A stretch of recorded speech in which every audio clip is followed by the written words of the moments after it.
बिस्मिल्लाहिर्रहमानिर्रहीम। अस्सलाम वालेकुम डियर स्टूडेंट्स, आज हम बात करेंगे क्लास 10th केमिस्ट्री, नया चैप्टर स्टार्ट कर रहे हैं environmental chemistry part 1।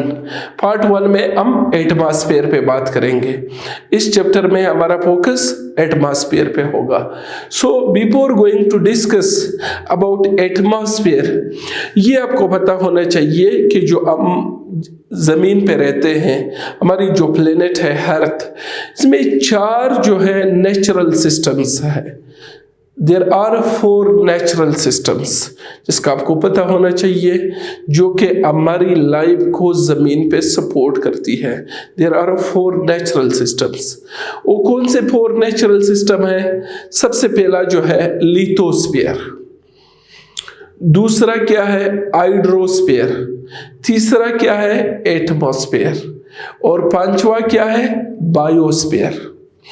These are the 4 spheres. Lithosphere जमीन से मुतल्लिक है, हाइड्रोस्फीयर वाटर के जो रिजर्वायर्स है जमीन के ऊपर, तीसरा एटमॉस्फेयर गैसेस है, गैसेस का जो ब्लैंकेट है, और बायोस्फीयर क्या है? इकोसिस्टम, यानी जहाँ पर जिंदगी चलती है, जहाँ पर ये सारी चीज़ें हो, ज़मीन भी हो, मिट्टी भी हो, हवा भी हो, पानी भी हो, इस पेड़ को फिर बायोस्फीयर कहते हैं। लेकिन इस चैप्टर का स्कोप क्या है? एटमॉस्फेयर तक हम अपने आप को महदूद करेंगे। ठीक, अब आपको ये पता होना चाहिए कि एटमॉस्फेयर है क्या चीज़।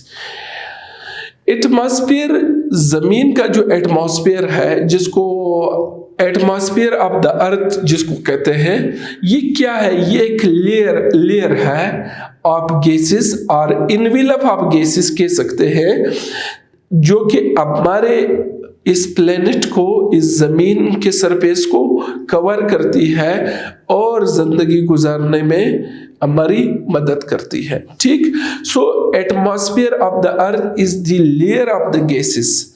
ये क्या है? लेयर है मुख्तलिफ गैसेस का, जो कि क्या करती है? हमारी अर्थ को, हमारी प्लेनेट को क्या करती है? कवर करती है। ठीक, अब इन तमाम gases, you can say what is atmosphere? is the layer of gases, layer or envelope आप कह सकते हैं, envelope of gases, ठीक, which covers our planet, ठीक, that covers our planet Earth. What is atmosphere? Atmosphere is in fact the layer of gases which surrounds या which covers our planet, जो हमारे ज़मीन है, इसके हमारे ऊपर जो गैसेस मौजूद है, जो इस ज़मीन को क्या करती है? कवर करती है। इन तमाम गैसेस, इसको क्या कहते हैं? एटमॉस्फेयर कहते हैं। ठीक, अब इन तमाम गैसेस के मिक्सचर को, द मिक्सचर ऑफ गैसेस, जो मुख्तलिफ गैसेस का मिक्सचर है, the mixture of gases is called here the mixture of gases is here। ठीक, एटमॉस्फेयर क्या है? वो तमाम गैसेस जो हमारी प्लेनेट को, जो हमारी ज़मीन को कवर करती है, जो हमारे ज़मीन पे एक ब्लैंकेट जिनका बना हुआ है, उसे क्या कहते हैं? एटमॉस्फेयर कहते हैं। अब ये जो मुख्तलिफ गैसेस मौजूद है एटमॉस्फेयर में, इन गैसेस के मिक्सचर को क्या कहते हैं? एयर कहते हैं। अब सबसे पहले आपको ये पता होना चाहिए कि what is the composition of air.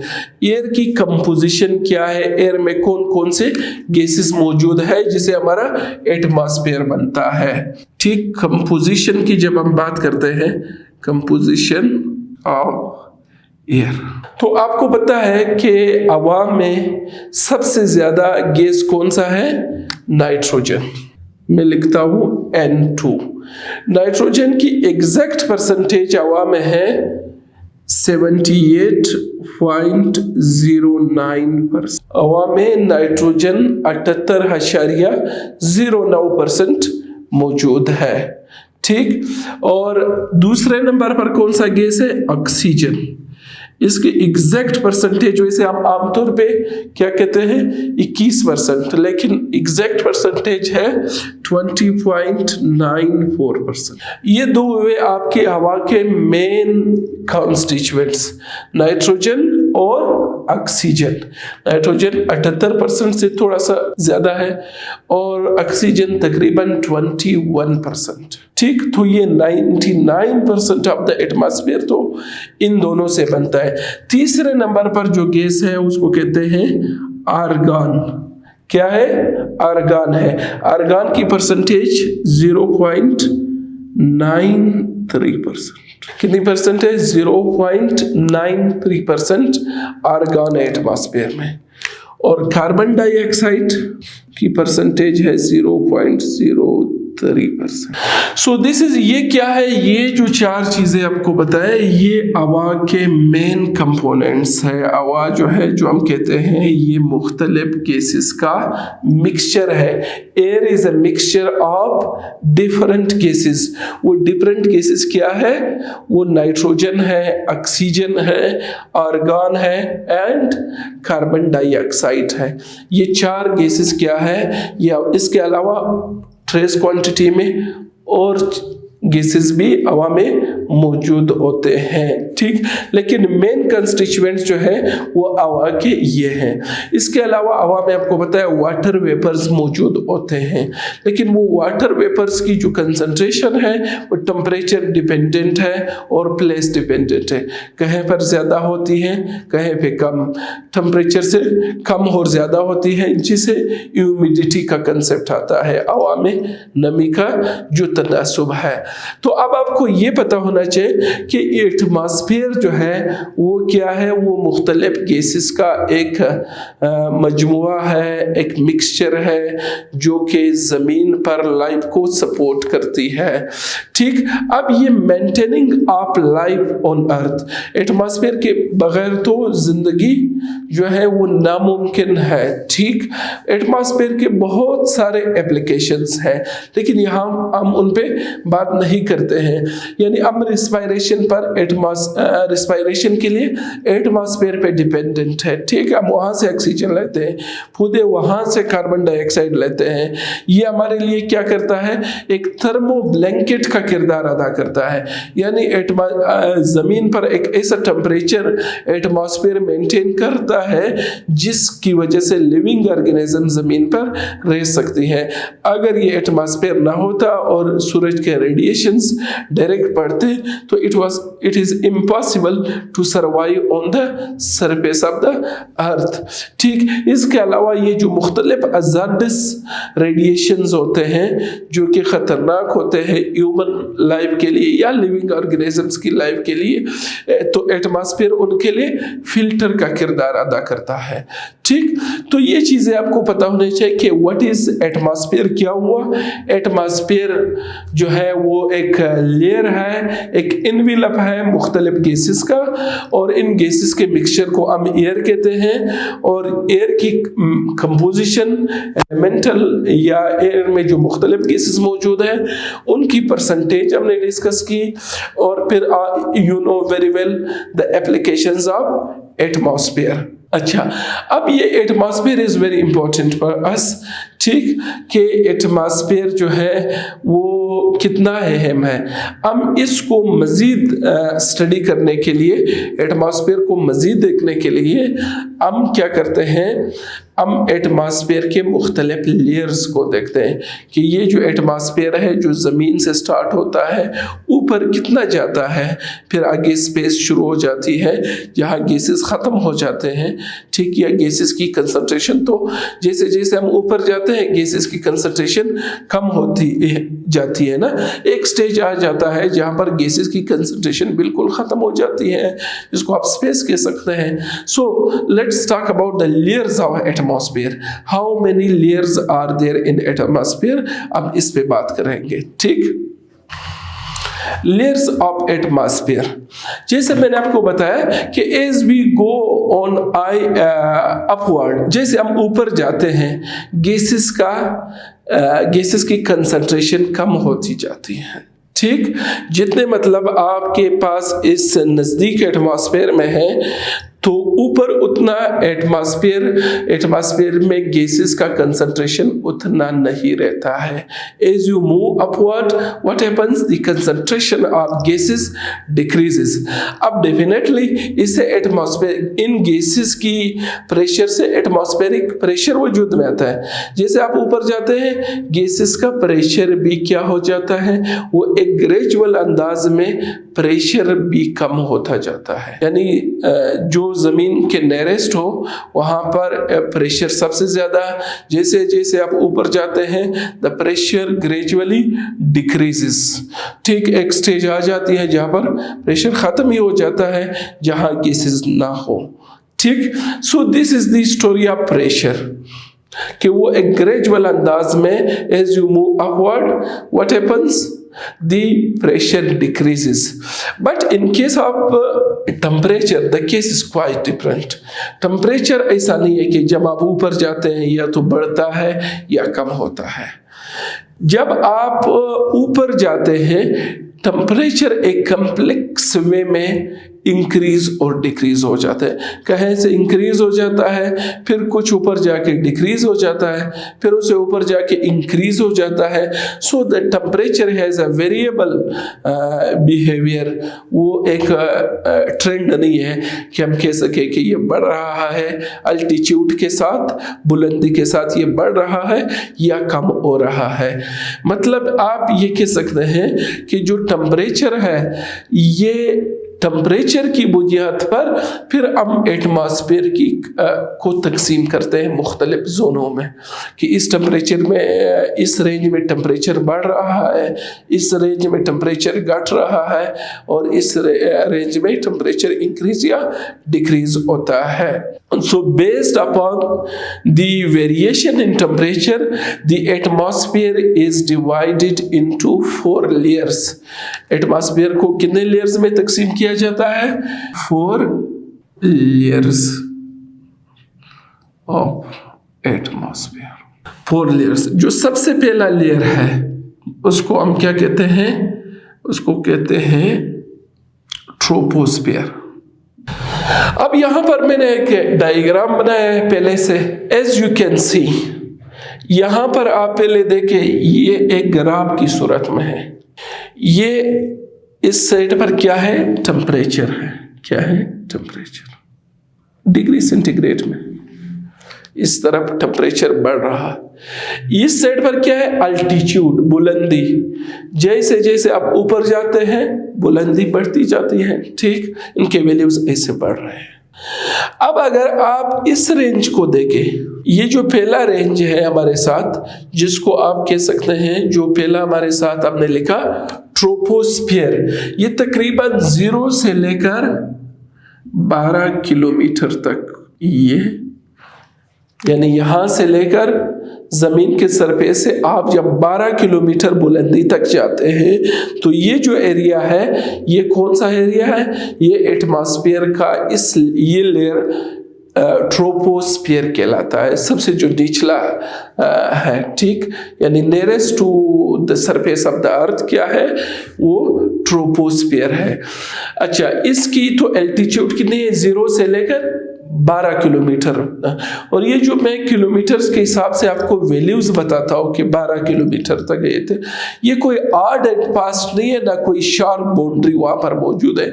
बहरहाल एक टेंटेटिव आप कह सकते हैं कि 0 से लेकर 12 किलोमीटर तक जो है वो हमारे साथ क्या है? ट्रोपोस्फियर है। Is it clear? अच्छा, इस जोन में यानी 0 से लेकर 12 किलोमीटर तक जो एरिया है, यहाँ पर टेम्परेचर जो है वो कितना होता है? ये 17 डिग्री से लेकर -58 डिग्री सेंटीग्रेड तक, 17 से लेकर -51 डिग्री सेंटीग्रेड तक, 17 डिग्री सेंटीग्रेड से लेकर -58 डिग्री सेंटीग्रेड तक टेम्परेचर जाता है। इट मीन्स जैसे जैसे हम ऊपर जाएंगे टेम्परेचर क्या होता है? टेम्परेचर आप खुद देखें, ये देखो 17 है ना, जब आप on the surface of earth. जैसे जैसे आप ऊपर जाते हैं, ये देखो इस तरफ जब आप आएंगे तो टेम्परेचर क्या होता है, ये टेम्परेचर कम होता है और ऊपर कितना -58 डिग्री। यानी आप कॉमन सेंस की बात है, आप पहाड़ों पे जाते हैं तो पहाड़ों पे तो बहुत ज़्यादा सर्दी होती है। If you go to the height of Mount Everest, what would be your position? आप वहाँ पे बहुत ज़्यादा सर्दी महसूस करेंगे। तो 17 से आपका एवरेज टेम्परेचर 17 डिग्री से स्टार्ट हो जाता है। इस जोन में ट्रोपोस्फीयर के एंड तक जब आप पहुँचते हैं, ट्रोपोस्फीयर मैंने आपको बताया ये 12 किलोमीटर तक, यानी ज़मीन से जब आप ऊपर जाएंगे तो फिर क्या होगा, टेम्परेचर -58 डिग्री सेंटीग्रेड तक आपका टेम्परेचर जाएगा। इट मीन्स व्हाट हैपन्स, आपका टेम्परेचर इस तरफ क्या हो रहा है, डिक्रीज हो रहा है। टेम्परेचर क्या हो रहा है, डिक्रीज हो रहा है। आपको बताया कि एटमॉस्फेयर में जब आप ऊपर जाते हैं तो टेम्परेचर जो है वो एक कॉम्प्लेक्स अंदाज में बढ़ता और घटता है। सो द फर्स्ट जो पहला आपका एटमॉस्फेयर का लेयर है ट्रोपोस्फेयर। इस ट्रोपोस्फेयर में आपको ये बताता चलूं कि इसमें आपके जो मेन 2 गैसेस है, nitrogen and oxygen, nitrogen and oxygen, जो कि आपके एटमॉस्फेयर के 99% बनाते हैं। तो ये इसके मेजर कंपोनेंट होते हैं ट्रोपोस्फेयर में।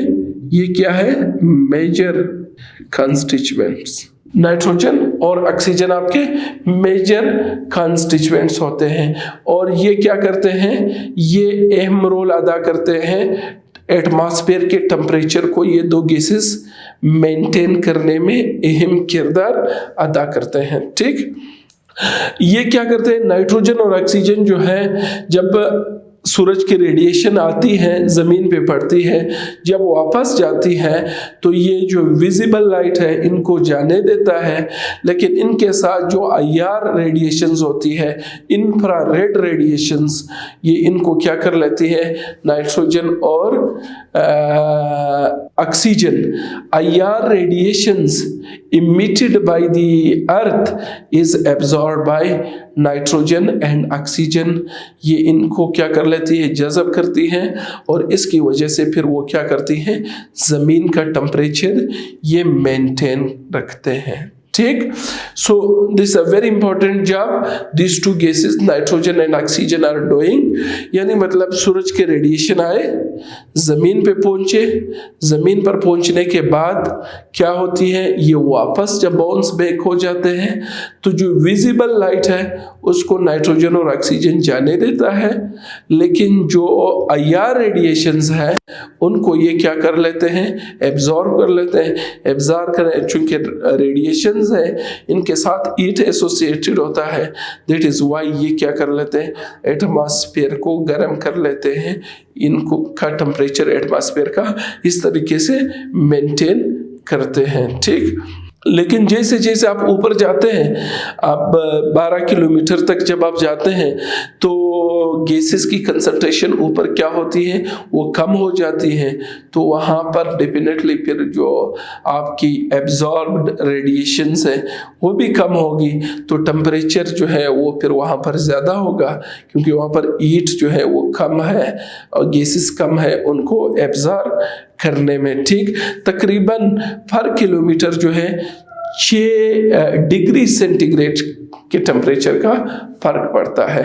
एवरेज अगर हम बात करें, यानी जैसे जैसे आप ऊपर जाते हैं ट्रोपोस्फेयर में 1 किलोमीटर पर 6 डिग्री सेंटीग्रेड जो है वो टेम्परेचर फिर क्या हो जाती है, कम हो जाती है। यानी जितने ज़मीन के नज़दीक हो उतनी ज़्यादा गैसेस का कंसंट्रेशन यहाँ पर मौजूद है, उतनी ज़्यादा एब्जॉर्बेंस होगी जो IR रेडिएशंस है। ठीक, और ये वो रीजन है, ये आपको बता दूं कि ये जो ट्रोपोस्फेयर है ये वो रीजन है जिसमें मुख्तलिफ किस्म के मौसम बनते हैं। ठीक, बाहर भी बनता है और क्या कैसे विंटर भी होता है, समर भी होता है, फॉल भी होता है, क्योंकि इस रीजन्स में बादल भी बनते हैं, पानी इवापोरेट हो जाती है, ह्यूमिडिटी भी, आपके क्लाउड्स इधर बन जाते हैं।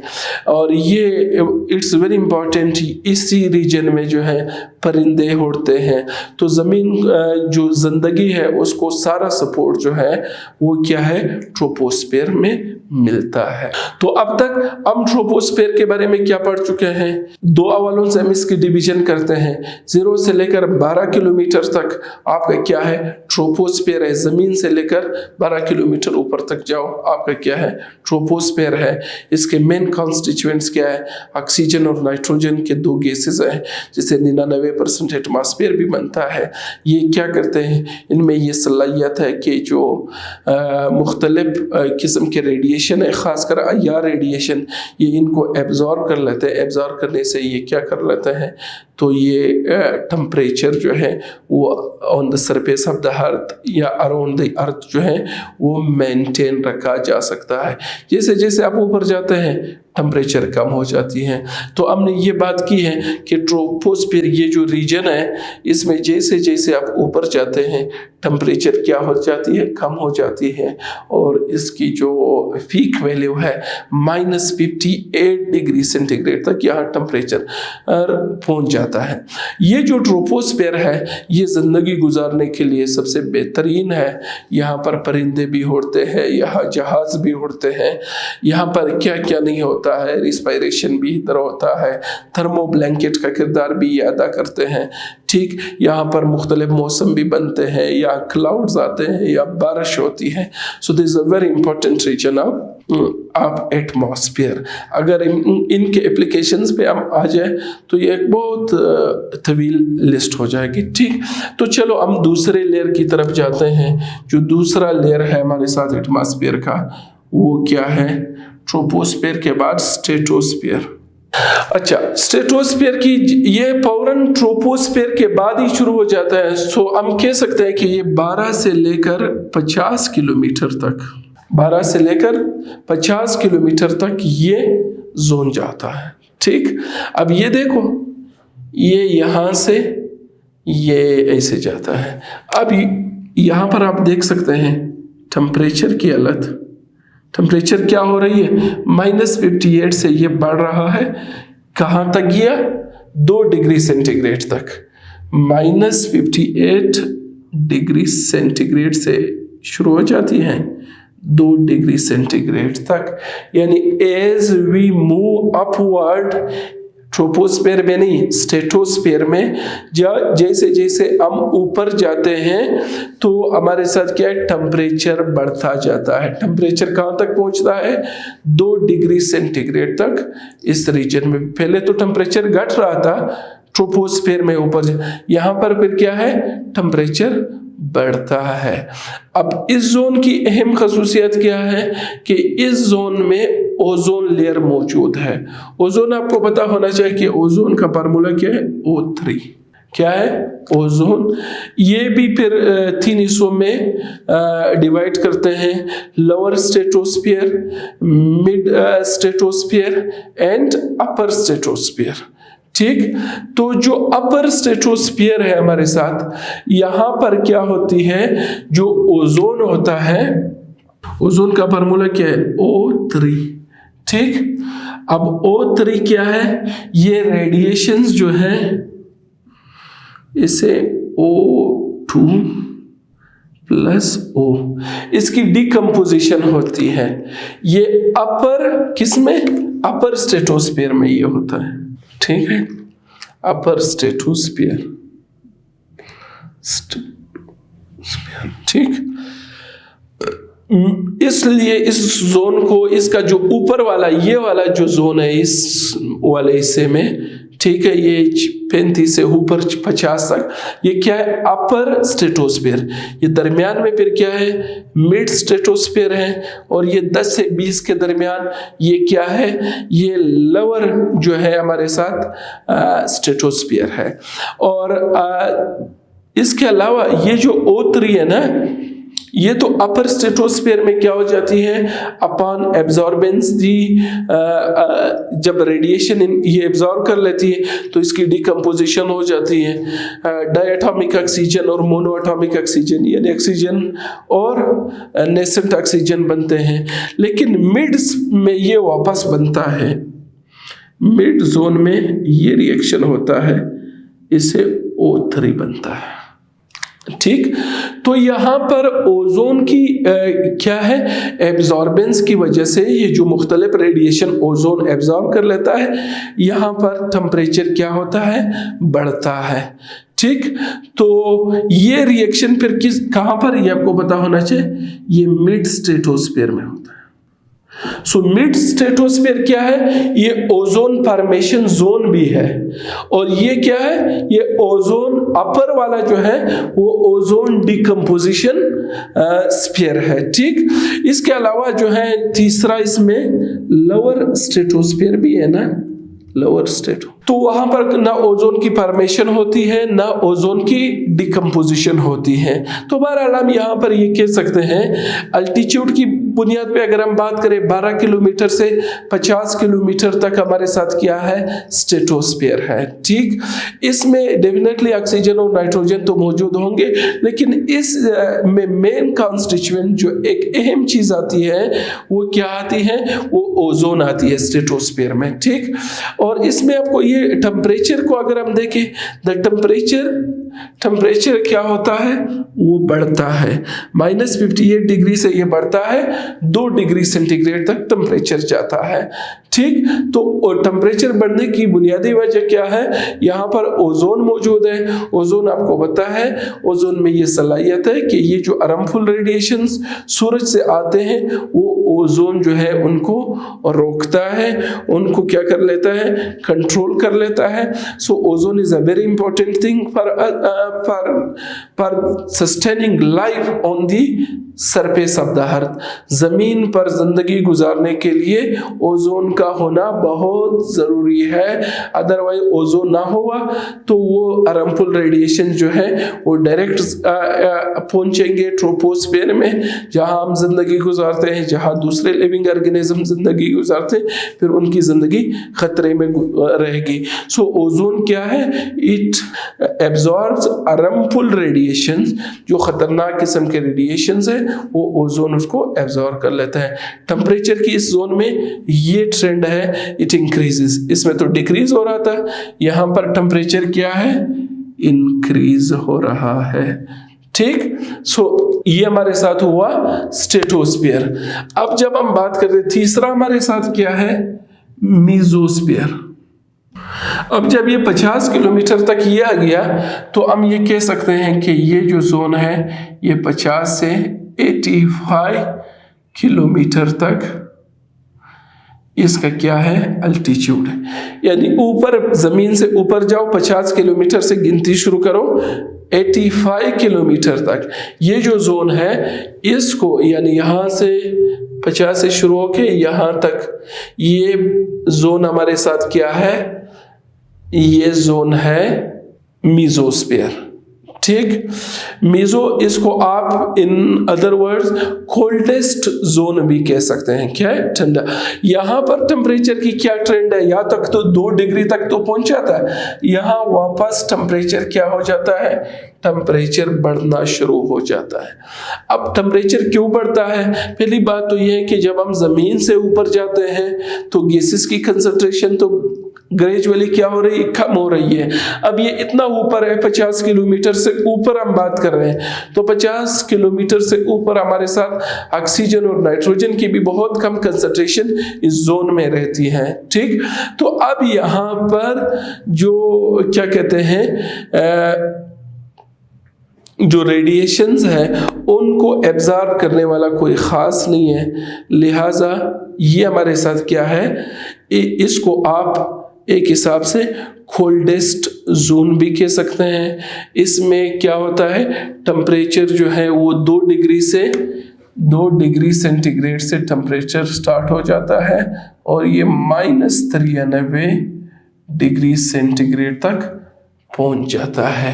सो दिस इज ऑल अबाउट क्या, ये मीजोस्फीयर। टेम्परेचर का इधर क्या ट्रेंड है, ये डिक्रीज हो रहा है। अगर आप सिर्फ ये ग्राफ ज़हन में रखें, इन मुश्किल नहीं है, ये 4 जोनों में आप इसको तकसीम करेंगे, ट्रोपो, स्ट्रेटो और मीजो। अब इनके साथ हमने अल्टीट्यूड भी लिखा है और इनके साथ हमने टेम्परेचर भी मेंशन किया है। So this is all about mesosphere. अब मीजोस्फीयर से जब आप ऊपर जाते हैं, आपका जो लास्ट स्फीयर है वो क्या है, थर्मोस्फीयर है। ठीक है, अच्छा, तो लास्ट जो हमारे साथ है वो क्या है, थर्मोस्फीयर। ये जो है 85 या 90 किलोमीटर से ऊपर शुरू हो जाता है। यहाँ पर टेम्परेचर इंक्रीज, ये जो हमारे साथ पोर्शन है एटमॉस्फेयर का, यहाँ पर तो गैसेस की कंसंट्रेशन ना होने के बराबर है। यहाँ पर गैसेस जो है उनके कुछ एटम्स मौजूद होते हैं। ये हाई एनर्जी जोन है, क्योंकि जो रेडिएशंस आते हैं, इसका नेक्स्ट टू दिस क्या है, स्पेस है। ठीक है, तो ये जो रेडिएशंस आते हैं डायरेक्ट इनको हिट करते हैं। जब इनको हिट करते हैं तो वहाँ पर गैसेस की तो कंसंट्रेशन इतनी नहीं है, तो इस वजह से ये हाई एनर्जी जोन है। इसमें टेम्परेचर क्या होता है, डेफिनेटली जैसे जैसे आप ऊपर जाएंगे यहाँ पर टेम्परेचर क्या होगा, ये बढ़ेगा। ये यहाँ -93 तक तो पहुंचा था ना, लेकिन यहाँ पर ये वापस क्या हो जाएगा, टेम्परेचर बढ़ना शुरू हो जाएगा, फिर बहुत ज्यादा टेम्परेचर क्या हो जाएगा, बढ़ जाएगा, because it is an high energy zone. ठीक, क्योंकि यहाँ पर हमारे साथ क्या है, कुछ एटम्स ही मौजूद होते हैं, यहाँ पर हीट ज्यादा होती है, क्योंकि आफ्टर दिस थर्मोस्फीयर आपके पास क्या है, स्पेस से खला शुरू हो जाती है, यहाँ पर कोई गैस कुछ भी नहीं होता है। तो रेडिएशन जो है वो जो सूरज से आते हैं वो समझो एक वैक्यूम में आ रहे हैं, पहले इसमें आएंगे, तो यहाँ से जो चीज़ गुजरता है ये इतना ख़तरनाक रीजन नहीं है, किसी चीज़ को ना नुकसान नहीं दे सकता, क्योंकि यहाँ पर गैसेस की कंसंट्रेशन बहुत कम है, चंद एटम्स मौजूद होते हैं। सो this is high energy zone, यहाँ पर भी टेम्परेचर क्या है, बढ़ता है। So this is the last one, जिसको आप क्या कह सकते हैं, थर्मो। नाम से जाहिर है, थर्मो मीन्स हीट। ठीक, तो थर्मोस्फीयर है, यहाँ पर टेम्परेचर जो है वो आपके -93 से बढ़ेगा आगे।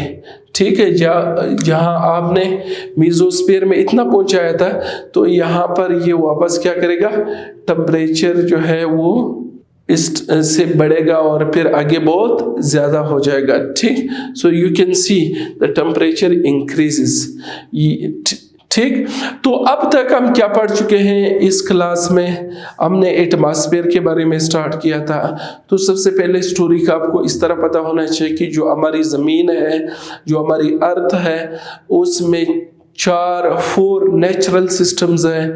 4 नेचुरल सिस्टम में क्या है, लिथोस्फीयर जो ज़मीन से रिलेटेड है, हाइड्रोस्फीयर जिसमें वाटर रिजर्वायर्स है, एटमॉस्फेयर जिसमें गैसेस है, और बायोस्फीयर जिसमें ये तमाम चीज़ें हैं और या वहाँ पर एक ज़िंदगी गुजारी जाती है। ठीक, तो फिर हमने एटमॉस्फेयर को फोकस किया था। एटमॉस्फेयर क्या है, it is the an envelope of gases, मुख्तलिफ गैसेस जो कि ज़रूरी होते हैं ज़िंदगी गुजारने के लिए। इन गैसेस के मिक्सचर को एयर कहते हैं। एयर की कंपोजिशन आपको बताए कि ऑक्सीजन, नाइट्रोजन मेन है जो 99% बनाता है, फिर आर्गन और कार्बन डाइऑक्साइड का नंबर आता है। वाटर वेपर्स की वेरिएबल कंपोजिशन है, from place to place and temperature to temperature. फिर हमने एक बात की थी कि जैसे जैसे आप अल्टीट्यूड पे जाते हैं गैसेस की कंसंट्रेशन कम होती है। ठीक, कंसंट्रेशन कम होने से गैसेस का प्रेशर भी ग्रेजुअली कम होता है। लेकिन जब हम टेम्परेचर पे ही बात करते हैं तो टेम्परेचर का जो ऊपर जाने से कोई रेगुलर ट्रेंड नहीं है, वो कहीं बढ़ता है फिर कहीं कम होता है, कहीं बढ़ता है कहीं कम होता है। तो इस बुनियाद पर, टेम्परेचर की बुनियाद पर जो वेरिएबल टेम्परेचर है, एटमॉस्फेयर को 4 हिस्सों में तकसीम किया। कितने हिस्सों में, 4। वो कौन से थे, पहला ट्रोपोस्फीयर था, फिर स्ट्रेटोस्फीयर, फिर lithosphere, mesosphere and last one क्या था, थर्मोस्फीयर। हर एक का आपको किलोमीटर्स में हिसाब बता दिया और कि इतने एल्टीट्यूड तक ये है, और फिर उनका टेम्परेचर का ट्रेंड बताया कि यहाँ पर बढ़ता है, जिस तरह पहले में घटता है, दूसरे जोन में फिर टेम्परेचर बढ़ता है, तीसरे में फिर क्या है, घटता है, चौथे में फिर बढ़ता है। ठीक, तो ये टेम्परेचर भी आपको बताया है। फिर आपको बताया ट्रोपोस्फीयर की क्या अहमियत है, स्ट्रेटो की क्या अहमियत है, और मीजो और थर्मोस्फीयर की क्या अहमियत और क्या कंपोजिशन है। तो आज के लिए इतना ही काफ़ी। इंशाल्लाह नेक्स्ट क्लास में आपसे मुलाकात होगी, तब तक अल्लाह हाफिज़।